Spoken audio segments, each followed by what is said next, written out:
So we're in Barcelona for MWC22. I'm here with Sarah Mills. She's the MD of Wholesale and Smart Infrastructure at Neos Networks. Sarah, thanks for joining us today. Good to see you. You're welcome. It's great to be here. Thanks for having me. I hope you've had a good show. It's been a really good event. A little bit quieter than the last one, which was 2019, I think, that I attended. But nevertheless, some great displays here. A lot of good technological advancement on show, and we'll talk about that in a minute. Okay. A lot of people with smiling faces, which is always good to see. Yeah, it's great to be back. Yeah. So can you just tell us quickly about Neos Networks and your role there? Sure. Neos Networks, best kept secret in telecoms, well, has been. Until now. Until now.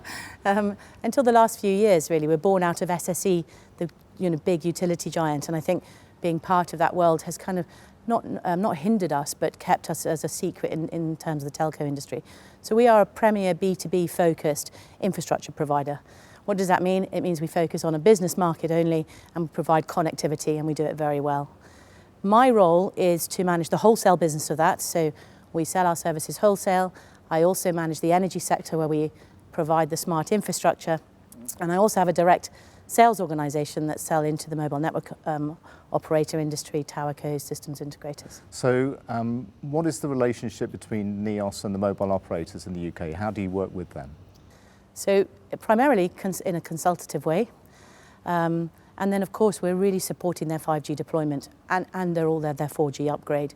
And what we're doing is really simplifying their legacy infrastructure that they've got from 1G, 2G, 3G, providing that high capacity connectivity where they need it to enable them to manage the exponential increase in the demand for data that 5G will bring.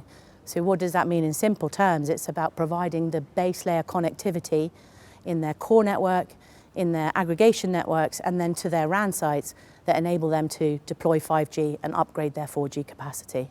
Okay. So that can come in the form of dark fiber, Ethernet services, and optical services as well. Okay. Is this filling in the gaps for them, or is it like a backup on some of the more important routes, or a mixture of both? It's actually a full network transformation in the main. So as I said, they've got a lot of legacy infrastructure that will not necessarily support them going forward as they collaborate more with the cloud, which they need to do, and as they deploy 5G. So this is about designing their architecture so that we can transform it, simplify it, distribute their networks, but also give them the connectivity that gives them that real high capacity backhaul capability. So you're not the only company in the market obviously doing this. So what would you say is your USP compared to some of the others that are going after this wholesale business as well? Yeah, absolutely. It's a really good question. We do have competitors in this space, but I think what Neos is, and by our name, is we're delivering new network into the UK. So new network in the UK is our overall growth strategy. It underpins our growth plan for the next 5 years. And so we're delivering new network that meets the requirements that the MNOs have today, where what you're finding with incumbent telecoms providers and other telcos is they're having to significantly re-engineer their legacy networks to then fit what the MNOs need today, and also even the hyperscalers as well. So I think what we're bringing, first of all, is new network. Secondly, we're building to where they want. So as we're deploying relatively new network, we are not protecting our existing routes, we're delivering exactly to where they need. And then finally, I think most importantly, is we have a unique proposition in the market where we aggregate others' fibre on behalf of our MNO customers. So we're reducing the complexity for them in the supply chain, and we're providing that simplified single service model, but we're aggregating all the fibre providers in order to give the MNOs the network reach that they require, because we can't do it all. So I think that's the uniqueness about Neos Networks, and that's our USP. Our aggregated fibre access network proposition aggregates almost 80 altnet fibres in regional locations, as well as bringing that back into our backhaul network for the mobile network operators. Okay, I mean that does sound like a great thing, and you must be one of the few people that can actually say that without tripping over your tongue, because that was a pretty tough sentence there. It was luck this time. So you've got a new network, but I mean no company can stand still. So and the network and the technology is the enabler for you for what you do.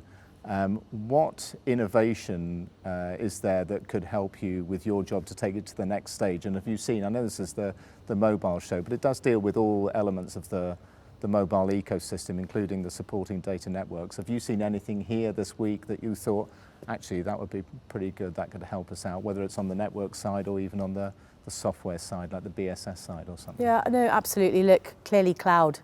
Cloud is absolutely where the mobile network operators need to go, but it's hugely complex for them to get there. So I'm looking at that. I'm looking at what can the cloud help them do. Network slicing as a network technology is not new, but it's still developing to be exactly what we need it to be.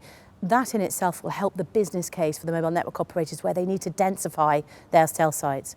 I think what will help us as well is I'd love to see terabit optical wavelength capability coming from the technology companies. I know we're looking at... You should be in California this week at OFC then instead of MWC, but yeah, absolutely. And finally, I think, look, when we talked about network reach just a minute ago and how we're having to aggregate a fibre supply chain to enable network reach for the mobile network operators and others, UK is really challenged on its fibre ubiquity.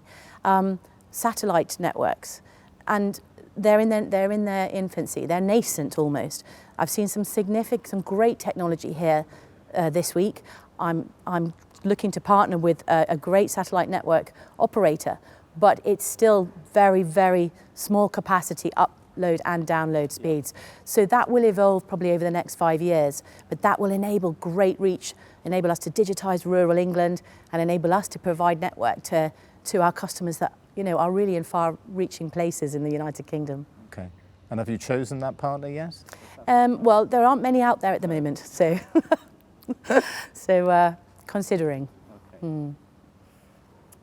Energy efficiency is a pretty big topic, has been here all week and is becoming a much bigger thing for everybody in this industry, and now it's more than just lip service. Is this something that's like a big part of your job, something you have to think about all the time? Yeah, absolutely, actually. I'm on the ExCo on the board of NEOS Networks. It is a huge responsibility for us and a big commitment. And actually our commitment is to become net carbon neutral by 2023, so beating the 2025 target. So because we're born of a utility company whose significant focus is on renewables, all of our offices are already net carbon neutral. So we're utilising renewable energy to fuel our offices, to fuel our energy consumption there already. We have a significant drive and a programme on to be net carbon neutral by 2023. Okay, good.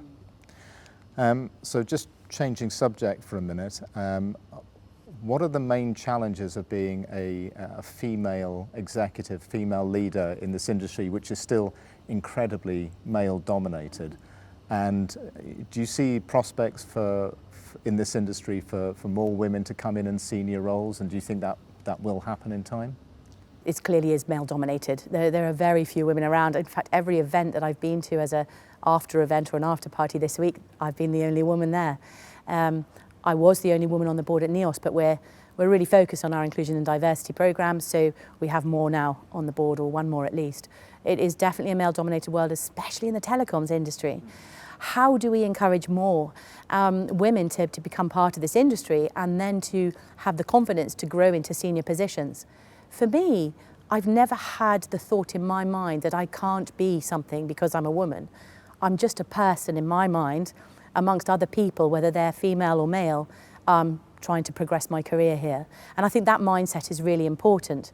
But ultimately, there have been, if I think about it, probably disadvantages because I've been that woman, but I don't think that's so apparent now. I think what we have to do is now focus on grassroots level, getting more girls into technology fields and studying and focusing on technology, engineering, etc., so that they can then come into this industry and make a career of it. I don't think that there is a huge prejudice, but that's because my mindset is I've made a choice. I am the mother, the grandmother, the dog walker, the household keeper, and I am the managing director at NEOS Networks, but I choose that. And I choose to create a balance there somehow. But I'm just another person in my mindset trying to make a career and develop my career. Okay, so I guess it's encouraging and helping others to have the same mindset. And have the self-confidence to be able to do it. Yeah, absolutely. And don't get me wrong, I haven't had that confidence. And look, I've worked in some really culturally male-dominated companies in my career. You just have to find your own mindset to not look at the prejudices and work past them. There's a lot of people here this week, back at the show, which is great. That means a lot of business is done, not only during the day, but in the evenings as well, in the town, in the bars, in the restaurants. When you're heading to those evening meetings, you're looking at the menu. What is your number one go-to tapas of choice, and what are you going to order to drink with it? Well, I suppose my favourite tapas, can I name 3? Oh, absolutely. Oh, great. I always have 3. Padron pimientos, I absolutely adore that, and I make them at home in England as well. Calamari, I mean, I love seafood in Barcelona, so I'll always look to the seafood tapas dishes. And any sort of cerdo con tomate or albóndiga cerdo, I like that as a tapas as well. So it's a mix of meat, fish, and vegetables. I think my favourite Spanish tipple is a good vintage Ribera del Duero, maybe a 2010 or 2009. That would be my drink.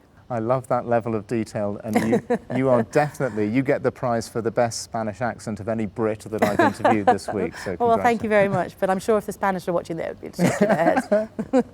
Okay, well, Sarah, thanks very much for coming and chatting with us today. And thank you for having me. And I hope you did have a good week, and that we'll see you back again here next year. Absolutely, I will be here. Thanks so much for having me, Ray. Thank you.